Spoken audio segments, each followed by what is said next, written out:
Está escrito em 1 Samuel, capítulo 16, versos 14 ao 23. Depois que o Espírito do Senhor se retirou de Saul, um espírito mau, vindo da parte do Senhor, o atormentava. Então os servos de Saul lhe disseram: eis que agora um espírito mau, enviado por Deus, está atormentando o Senhor, ó rei.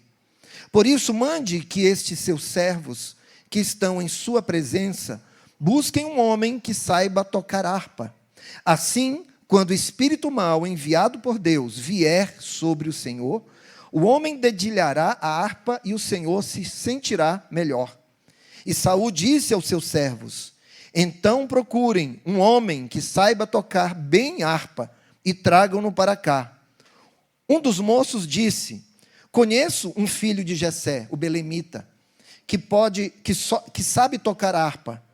Ele é forte e valente, homem de guerra, fala com sensatez e tem boa aparência. E o Senhor Deus está com ele. Saul enviou mensageiros a Jessé dizendo: mande-me o seu filho Davi, aquele que está com as ovelhas. Então Jessé pegou um jumento e o carregou de pão, um odre de vinho e um cabrito, e enviou-os a Saul por meio de Davi, seu filho. Assim Davi foi a Saul e esteve diante dele. Saul gostou muito dele e fez dele o seu escudeiro. Saul mandou dizer a Jessé: deixe que Davi fique aqui, pois alcançou favor diante de mim.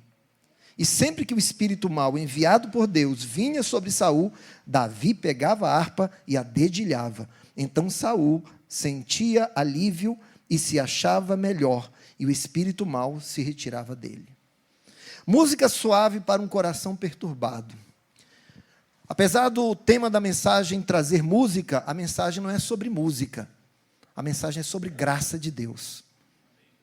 Não é sobre a habilidade de tocar uma harpa. É sobre ser cheio do Espírito Santo. Saul havia se tornado um líder espiritual e também um governante perturbado. Ele havia se tornado uma pessoa insegura, obsessiva até. E a gente vai ver isso quando nós lermos as outras passagens. Ele tinha mania de perseguição. Mas Deus levanta um jovem chamado Davi para aliviar aquela perturbação. E eu quero dividir a mensagem de hoje em 3 pontos principais: problema, graça e missão. Problema, graça e missão. Temos um problema aqui no versos 14 e 15. O verso 14 já começa com uma declaração muito forte, muito trágica. E ele diz: depois que o Espírito do Senhor se retirou de Saul, um espírito mau vindo da parte do Senhor o atormentava. Que trágico, irmãos, que trágico. O Espírito do Senhor se retira de Saul. Lá no capítulo 15, ainda, no verso 35, até o final de sua vida, Samuel nunca mais viu Saul, porém tinha pena de Saul. O Senhor lamentou haver constituído Saul como rei sobre Israel. Que trágico a vida de Saul. É possível nós começarmos bem e terminarmos mal. É claro que nós temos que buscar sustentar toda a nossa vida espiritual na presença de Deus. Nós temos que ser tão cheios do Espírito hoje, quanto éramos há anos atrás. Mas, algumas vezes, nós, como Paulo diz para a igreja dos Gálatas, podemos começar no Espírito e terminarmos na carne.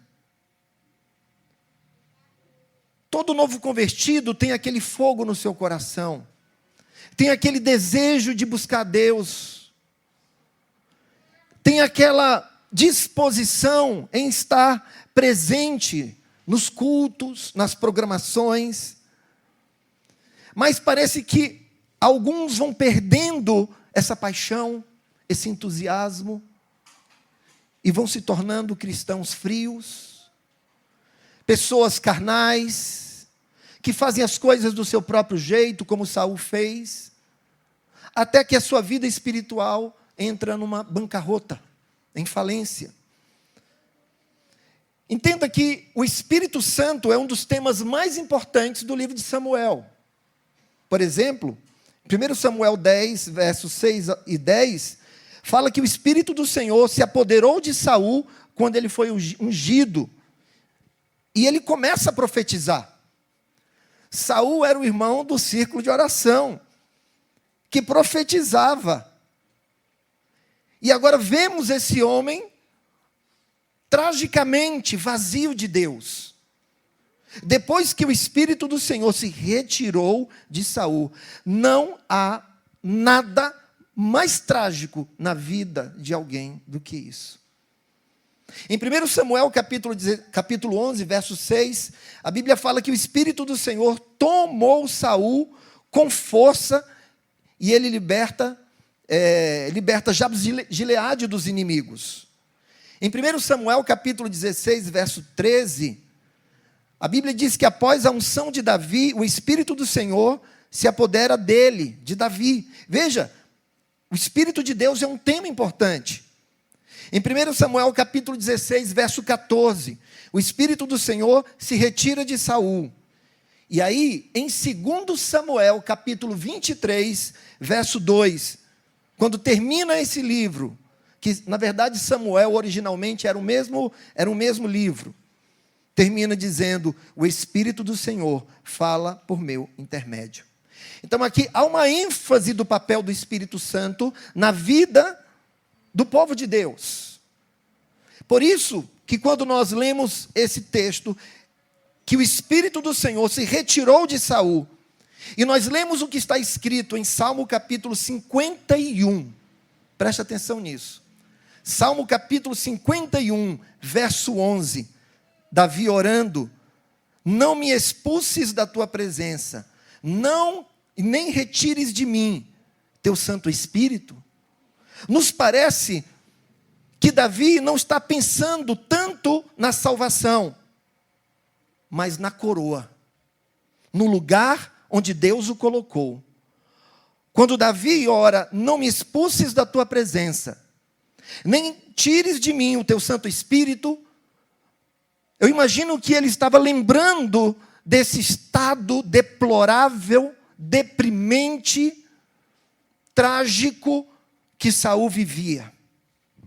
Às vezes, meus irmãos, nós nos lembramos, isso mesmo, nós nos lembramos de quem somos e o que Deus fez por nós, do que Deus fez por nós, quando nós olhamos para a realidade do pecado conforme está presente no mundo.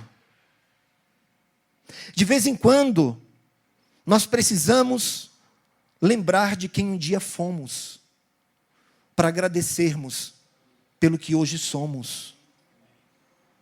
Porque parece que nós esquecemos disso. Agora entenda uma coisa: na nova aliança, o Espírito do Senhor tem uma relação diferente do que tinha na antiga aliança. Na antiga aliança, o Espírito do Senhor não habitava, ele apenas visitava. Nós temos exemplos na Bíblia, por exemplo, Moisés repartindo o Espírito do Senhor em 70 anciãos para eles julgarem o povo de Israel. Temos, por exemplo, Sansão, um juiz, que o Espírito do Senhor vinha sobre ele e ele fazia feitos extraordinários. Saul é um outro exemplo. Davi é um outro exemplo. Mas na nova aliança, o Espírito do Senhor não visita, habita. Por isso eu não quero usar essa mensagem como uma chantagem espiritual para os irmãos. Irmão, cuidado para não pecar, senão o Espírito do Senhor vai se retirar de você. Não. A Bíblia diz em 1 Coríntios, presta atenção, capítulo 3, verso 16, vocês não sabem que são santuários de Deus e que o Espírito de Deus habita em vocês? Ele não passa uma temporada em nós. mas habita em nós. E ainda em Efésios capítulo 1, verso 13, Paulo escreve: vocês foram selados com o Espírito Santo da promessa. Esse selo é uma marca. Imagine um fazendeiro marcando o seu rebanho com ferro quente. Uma vez marcado ali, já era. Então nós não estamos falando que vamos perder a salvação, mas falando sim que nós podemos perder o lugar do chamado de Deus para as nossas vidas. Eu quero chamar a atenção da igreja para alguns detalhes aqui. Primeiro deles, um contraste que Samuel escreve, que o Espírito do Senhor, fala sobre o Espírito do Senhor e um espírito mau. Ele diz no verso 14, depois que o Espírito do Senhor se retirou de Saul, um espírito mau, vindo da parte do Senhor. Em certo sentido, nós podemos até dizer que o espírito mau da parte do Senhor, que vinha da parte do Senhor, era tão do Senhor quanto o Espírito Santo. Claro que não na mesma qualidade, não no mesmo nível, mas como Espírito do Senhor que habitava em Saul. Enviado pelo Senhor. Como assim, Marcos? Deus envia maus espíritos? Isso não é coisa do diabo, não. Isso não é coisa de Satanás que envia. Irmãos, Deus é soberano e Ele faz o que Ele quer. Toda a criação está sujeita ao seu comando, para cumprir os seus propósitos. Até mesmo o diabo, sem querer fazer, ele faz a vontade de Deus. Até o diabo, sem admitir ou querer, ele cumpre os desígnios de Deus. Deus é soberano e usa quem Ele quer para cumprir os seus propósitos. Isso não faz de Deus o autor do mal. Nem atribui a Deus a culpa moral pelos pecados dos seres humanos. A Bíblia não tem problema nenhum em, no mesmo evento, dizer que Davi pecou por querer fazer um censo de Israel, o censo em Israel, e também dizer que Deus o instigou a fazer isso. A Bíblia não tem problema nenhum em dizer que Faraó endureceu o seu próprio coração para não permitir que o povo de Israel saísse do Egito, e também dizer que Deus endureceu o coração de Faraó para que as maravilhas de Deus fossem ainda maiores. O grande mistério aí é onde um termina e o outro começa. E não cabe a nós especular sobre isso. Não cabe a nós dizer onde a vontade de Deus termina e a minha começa, onde a minha começa e a de Deus, enfim. Mas Deus enviou um espírito mau para atormentar Saul.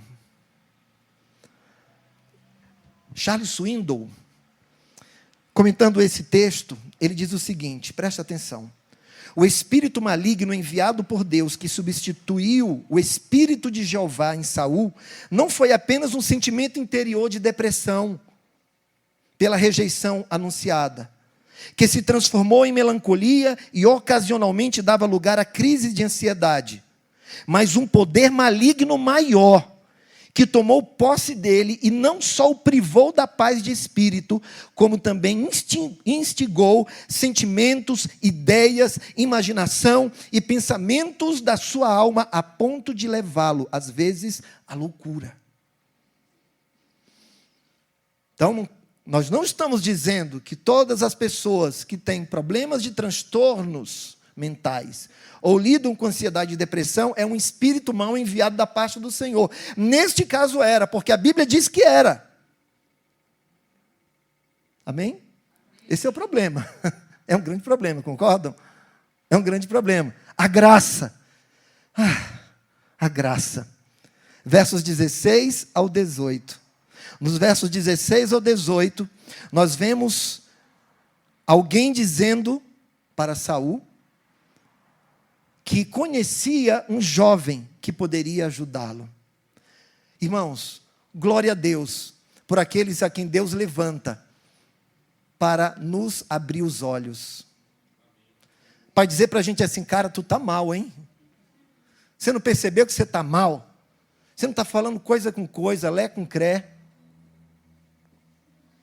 Cara, o que está acontecendo? Você está mais assim? Glória a Deus por essas pessoas. Glória a Deus pelas nossas esposas. Amém? Porque se há pessoas que têm coragem de dizer para a gente, são elas. E por pior que Saul estivesse, ele não fez como muitos de nós fazemos. Ele admitiu, ele reconheceu. Não estou bem, não estou nada bem. Então nos versos 16 e 17 que diz assim: por isso mande que os seus servos que estão em sua presença busquem um homem que saiba tocar harpa, assim quando o espírito mal enviado por Deus vier sobre o Senhor, o homem dedilhará a harpa e o Senhor se sentirá melhor. Verso 17, Saul disse a seus servos: então procurem um homem que saiba tocar harpa e tragam-no para cá.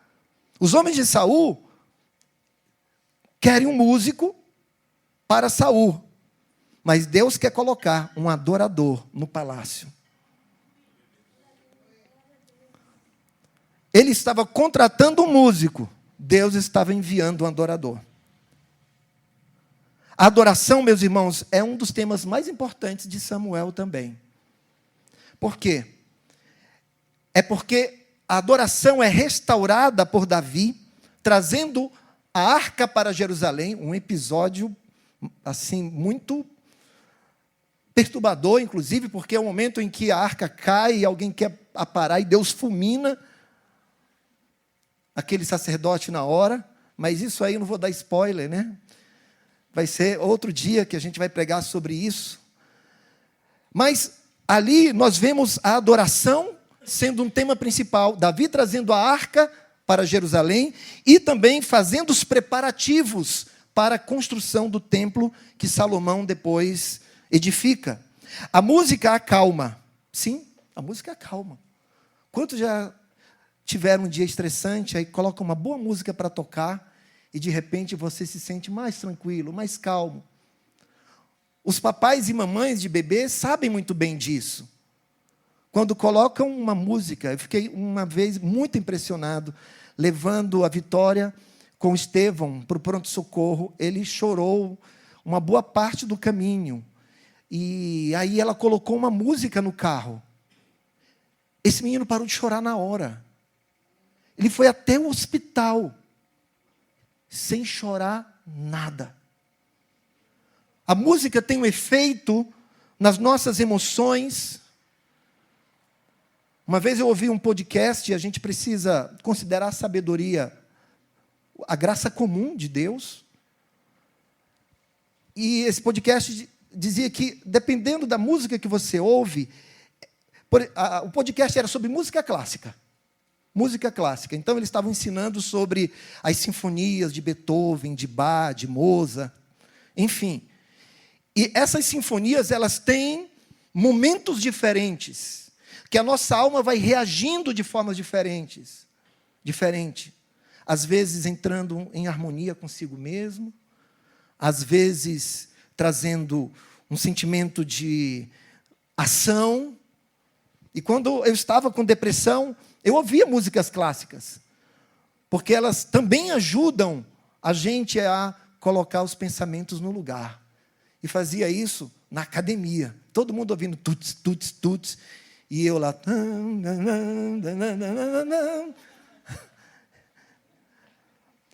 Mas, meus irmãos, eu falei no início dessa mensagem que não é sobre música, é sobre graça.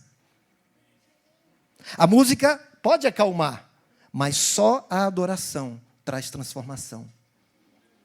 A música acalma, mas só a adoração transforma. A música de Davi acalentava a mente perturbada de Saul, mas a sua unção expulsava o espírito mau. A música de Davi, a harpa física, podia ter um efeito benéfico na mente de Saul. Mas era o Espírito Santo na vida de Davi. Como diz lá no capítulo 16, verso 13, que quando ele foi ungido, daquele momento em diante, o Espírito do Senhor se apossou dele. Era o Espírito Santo que expulsava o mau espírito dele. Então, quem nunca aqui, como eu, foi acalmado depois de ter lido, por exemplo, um salmo? Os salmos, na verdade, são a expressão de um coração adorador.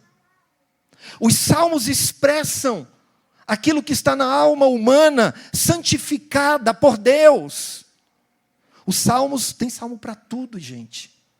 Davi escreveu a maior parte deles. Ele não foi o único escritor dos salmos, mas ele é escritor da maior parte deles. E os salmos, tem salmos para tudo. Tem salmo para você confiar em Deus. Tem salmo para você acalmar a sua alma. Tem salmo para você orar pelas autoridades. Tem até salmo para você jogar praga nos outros. É chamado de salmos imprecatórios. Agora, para fazer isso, você tem que estar muito cheio do Espírito. Não cheio de vingança apenas. Sim, a Bíblia diz, Senhor, que os filhos deles sejam pegues pelas pernas e atirados contra as rochas. Eu nunca vou orar um negócio desse. Mas tem salmo para tudo. Os salmos é o maior livro da Bíblia. E muitas vezes nós recorremos mais a coisas humanas do que aos recursos que Deus nos deu pela sua palavra. Quando você está com o espírito agitado, a alma inquieta, ou quando você está diante de uma situação que está te levando a ultrapassar os seus limites, você vem para a igreja e começa a adorar a Deus. Começa a adorar a Deus. Ou mesmo na sua casa, você fecha a porta do seu quarto, coloca um fone de ouvido, ou mesmo sem isso, mas você coloca a sua vida diante de Deus e começa a adorar a Deus. Ou quando mesmo na igreja, você está ouvindo a palavra, porque a palavra de Deus, meus irmãos, é a harpa de Deus sendo tocado para a igreja, colocando as coisas no lugar. Você é ministrado e transformado. A palavra de Deus acalma o nosso coração. Então não é sobre música, é sobre unção. A música, ela tem esse poder de nos acalmar, mas só a palavra e a adoração tem poder de nos transformar. Quer ver um irmão que me deixa calmo, sereno e tranquilo? Vários deles, por exemplo, o grupo... Eu sou das antigas, então já vou entregando aqui. Vencedores por Cristo. É a minha música clássica para o sábado de manhã. Grupo Elo. Grupo Logos. E tem um irmão que, para mim, quando eu escuto, ele me deixa diferente. É o Estênio Márcios. O Estênio Márcios. No final dessa mensagem, eu quero colocar na tela uma canção do Estênio Márcios, para nós ouvirmos, e fica como sugestão para a igreja. Portanto, você talvez não saiba tocar nenhum instrumento para ninguém ou para si. Ou como eu, você não sabe cantar bem. Era para ser uma piada. Mas Deus o encheu de talentos e dons que Ele quer usar para transformar vidas e manifestar a sua glória. Você talvez não saiba tocar uma harpa. Você não sabe tocar nada. Nada. Você não é perito nisso. Eu já tentei tocar bateria, tocar violão. Aí não tive paciência. Não é porque eu não aprenderia. Eu não tive paciência. Meus dedos começaram a ficar feridos com as cordas do violão. A bateria tem horas que um prato vai para um canto, um tambor vai para o outro, e o pé vai para outro. Você tem que ter um cérebro dividido em 4, 5 lugares ao mesmo tempo. Mas eu posso dar uma palavra para alguém. Porque Deus me capacitou com um dom para falar. E você? Com que Deus tem te capacitado? Veja no verso 18, um dos moços disse: conheço um filho de Jessé, o belemita, que sabe tocar harpa. Ele é forte e valente, homem de guerra, fala com sensatez e tem boa aparência, e o Senhor Deus está com ele. Veja, que um espírito mau da parte do Senhor é um elo, é ele quem coloca Davi ali naquela cena. É aquela situação deplorável de Saul, que coloca aquele jovem esquecido pela sua própria família. Veja que no episódio anterior, nós vemos que Jessé, pai de Davi, trouxe todos os seus filhos e não trouxe Davi, esqueceu de Davi. Mas aqui, alguém lembra dele de imediato. Eu conheço um filho de Jessé, o belemita, que sabe tocar harpa. Deus usa aquela situação de desespero para pôr dentro dos aposentos de Saul o homem que ele havia escolhido para governar Israel. E ele diz: eu conheço Davi. Deus é capaz de pegar algo que pode parecer insignificante para nós e usar para nos colocar no lugar certo, na hora certa, para que esse dom, para que essa habilidade seja usada para a glória de Deus. Faça para Deus, não faça para as pessoas. Sirva a Deus. É Deus quem está vendo, é para Deus que você está fazendo. E quando Deus achar por bem, se Ele achar por bem, Ele te levanta e te usa naquilo para abençoar a vida de alguém. Mas a nossa primeira motivação não é isso. Eu devo aprender a cantar bem para o meu Deus. Eu devo aprender a pregar bem para o meu Deus. Eu devo aprender a servir bem para o meu Deus, porque é a Cristo que nós estamos servindo. E aqui ele traz algumas características de Davi. Interessante porque no verso 12, Samuel nos apresenta as características físicas de Davi. Ele era ruivo, de belos olhos e boa aparência. Ele tinha as características físicas, mas agora, no verso 18, nós temos as características psicológicas, espirituais. Ele diz assim: ele é forte e valente, homem de guerra, fala com sensatez, tem boa aparência, e o Senhor Deus está com ele. Aleluia. Ele é forte e valente. A nossa sensibilidade não pode anular a nossa valentia, a nossa bravura. Não é porque você é mais um rostinho bonitinho que você não deva, muitas vezes, se erguer como um leão. E vice-versa. Não é porque você é uma pessoa sisuda, dura, que você também não deve ser uma pessoa sensível. Ele era um forte e valente, homem de guerra. Agora, eu fico pensando, o que eles teriam visto em Davi para deduzir que ele era um homem de guerra? É muito possível que eles já conhecessem a história de que Davi enfrentou um leão ou um urso para defender uma das suas ovelhas. É um jovem marrento, como diz na minha terra, cheio de marra. Homem de guerra, fala com sensatez. Davi já está aqui, já havia demonstrado a sua sabedoria para aqueles homens. Seria por causa das suas poesias? Sabe aquela coisa que a criança chega em casa e diz: ó pai, o que eu escrevi aqui? Muitos salmos de Davi foram escritos no seu tempo de anonimato e de esquecimento. Muitos salmos, muitos salmos. Gente, eu poderia ficar aqui a manhã inteira falando sobre essa experiência com a minha própria vida.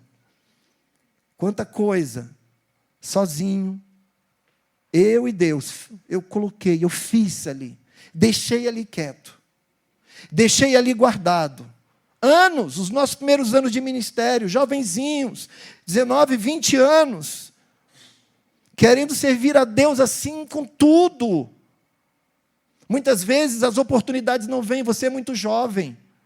Você é jovem demais, mas ali estudando a Bíblia, estudando a palavra de Deus, lendo livros, lendo, estudando a palavra, orando, escrevendo. Um dia eu vou pregar esse sermão, deixa eu escrever, um dia eu vou pregar esse sermão, eu vou escrever, um dia eu vou pregar esse sermão, deixa eu colocar aqui dezenas, centenas e até milhares hoje eu tenho. E Deus usou, está usando e usará para a sua glória. Hoje de manhã, antes de vir para cá, eu fui consultar um livro que eu tenho desde a década de 90, chama-se Os Livros Históricos, de Paul Hoff, que eu lia. Tem o Pentateuco e os livros históricos. Todos os capítulos têm um questionário de umas 20 questões. Irmãos, eu respondia questão por questão, está lá minha letrinha, respondendo lá, questão por questão, questão por questão, questão por questão. Sede de Deus, sede de ser usado por Deus. Acumule sabedoria. Deus vai te usar na hora certa. Tem boa aparência, porque o coração alegre formoseia o rosto. A nossa aparência, ela expressa o nosso interior. A nossa aparência, ela diz muito a respeito de quem somos por dentro. E o mais importante, o Senhor era com ele. Esse é o ponto principal, gente. O Senhor era com Davi. Não adiantaria de nada ter as características anteriores, mas não ter a presença de Deus. Então, essa perícope aqui que a gente leu, do versículo 14 ao 23, ao 23, ela começa com o Espírito do Senhor saindo de Saul. Depois que o Espírito do Senhor se retirou de Saul, no verso 14. E ela termina com o Espírito mal também saindo dele. O Espírito mal se retirava dele. Em ambos os casos, Davi é a razão. Presta atenção nisso. Problema, graça, como Deus intervém, missão. O que eu tenho que fazer com isso? Há um poder delegado por Deus. Nos versos 19 ao verso 23, nós vemos como isso acontece de fato. A referência de Davi é aquele que está com as ovelhas, né? Ele diz, Saul no verso 19, mande-me seu filho Davi, aquele que está entre as ovelhas.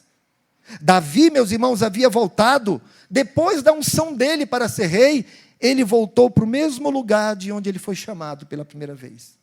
Ele ficou quieto lá.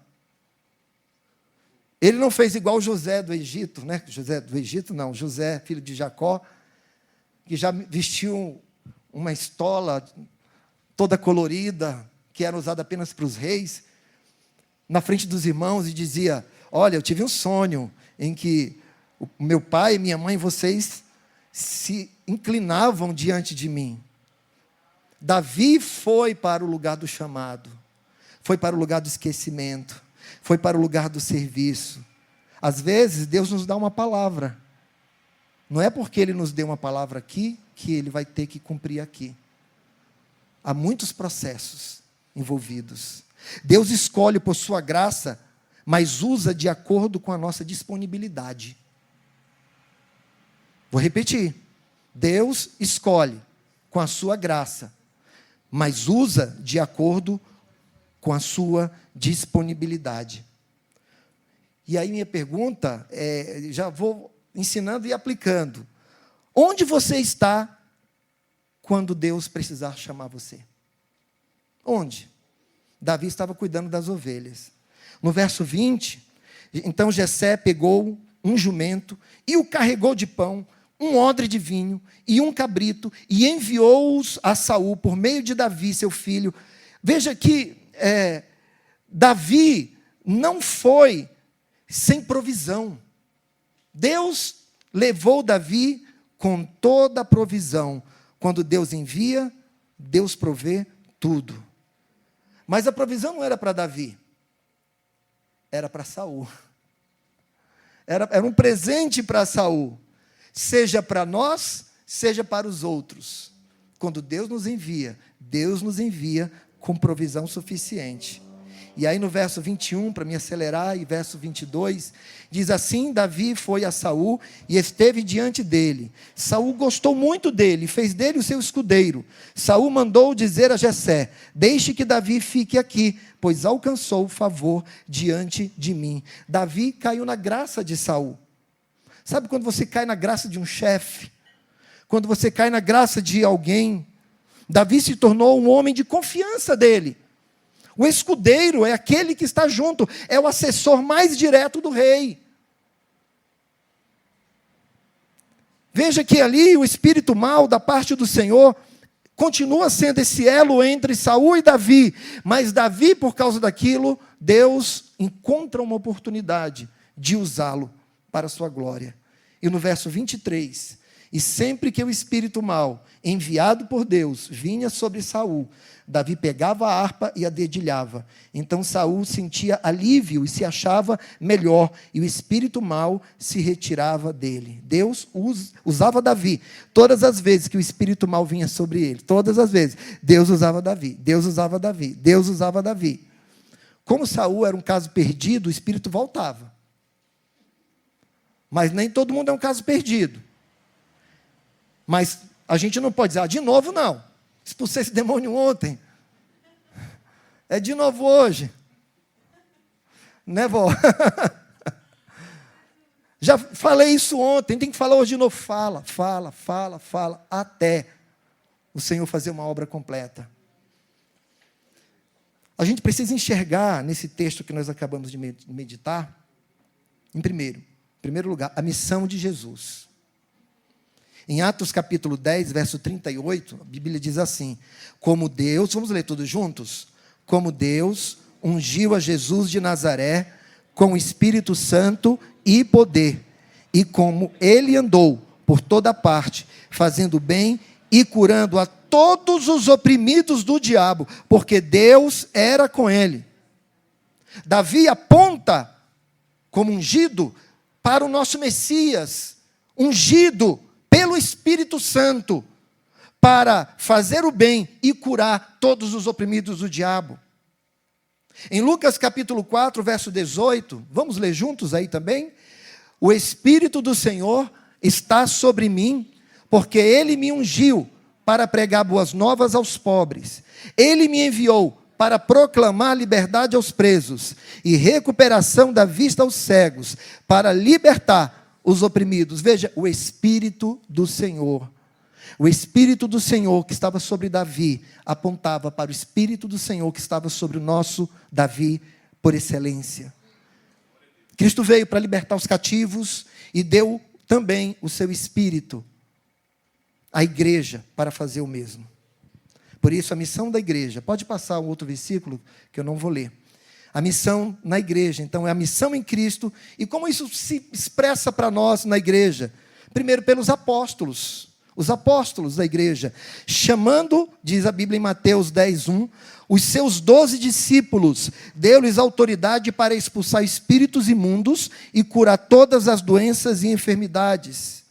E ainda em João capítulo 21, olha essa referência direta a Davi, capítulo 20, versos 21 e 22.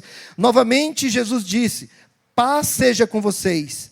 Assim como o Pai me enviou, eu vos envio. E com isso soprou sobre eles e disse: recebam o Espírito Santo. Os apóstolos sendo capacitados, mas também os 70 sendo capacitados. Em Lucas capítulo 10, verso 17, os 72 voltaram alegres e disseram: Senhor, até os demônios se submetem a nós em teu nome. E o que sobrou para nós? Marcos capítulo 16, verso 17, na grande comissão: estes sinais acompanharão os que crerem. Em meu nome expulsarão demônios, falarão novas línguas. Então, meus amados, quando a igreja evangeliza, presta atenção nisso. Quando a igreja evangeliza, ela está tocando a harpa do evangelho a um mundo perturbado. Quando a igreja prega a palavra de Deus, ela está tocando a harmonia do céu em um mundo caído pelo pecado. Amém? Veja que interessante. Paulo escreve aos Efésios, no capítulo 6, a partir do verso 10, sobre a armadura de Deus. E ele começa dizendo o seguinte: olha, se preparem para o dia mau, se fortaleçam no Senhor, na força do seu poder.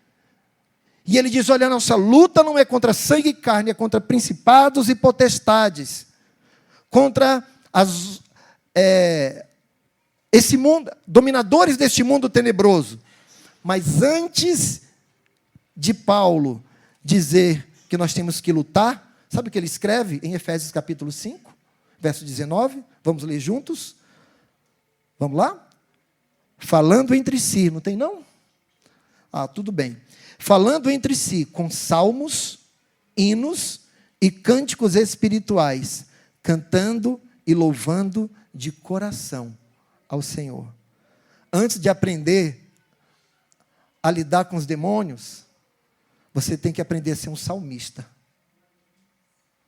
Antes de aprender ao combate, à batalha espiritual, nós temos que aprender a falar entre nós, com salmos, hinos e cânticos espirituais, cantando e louvando de coração ao Senhor. Os irmãos, estão entendendo?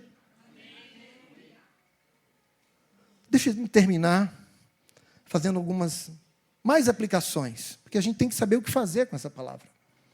Primeiro, medite mais em salmos. Medite mais nos salmos. Deixe que a melodia dos salmos invada a sua alma, enchendo você de paz, de alegria e de confiança em Deus. Segundo, invista tempo com Deus. Fazendo o quê? Adorando, cantando para Ele, recitando salmos. Pega um salmo: pastor, eu não sei orar, eu não sei o que dizer diante de Deus. Abra a sua Bíblia em um salmo e comece a proclamar os salmos. Salmo 40, abri aqui. Esperei com paciência pelo Senhor. Ele se inclinou para mim e me ouviu quando clamei por socorro. Tirou-me de um poço de perdição, de um atoleiro de lama, e colocou os meus pés sobre a rocha e firmou os meus passos. Invista tempo com Deus.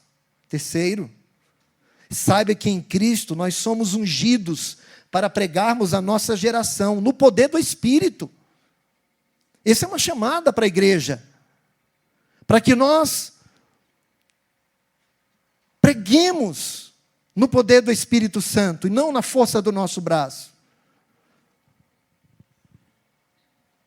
Quarto lugar, ofereça a Deus os seus talentos. Davi tocava bem. O que você sabe fazer bem? O que você sabe fazer bem? Davi tocava bem. Alguém disse: olha, ele toca bem. E se você não sabe fazer nada bem, comece a aprender. Comece a se aperfeiçoar. Comece a buscar se aprimorando com aquela habilidade. No começo parece que a coisa é ruim. Depois você aprende e faz bem feito. E Deus usa para a sua glória. Então, se você ainda não convidou Jesus para entrar em sua vida, deixe que essa melodia do céu, que é o Evangelho de Jesus, entre em seu coração.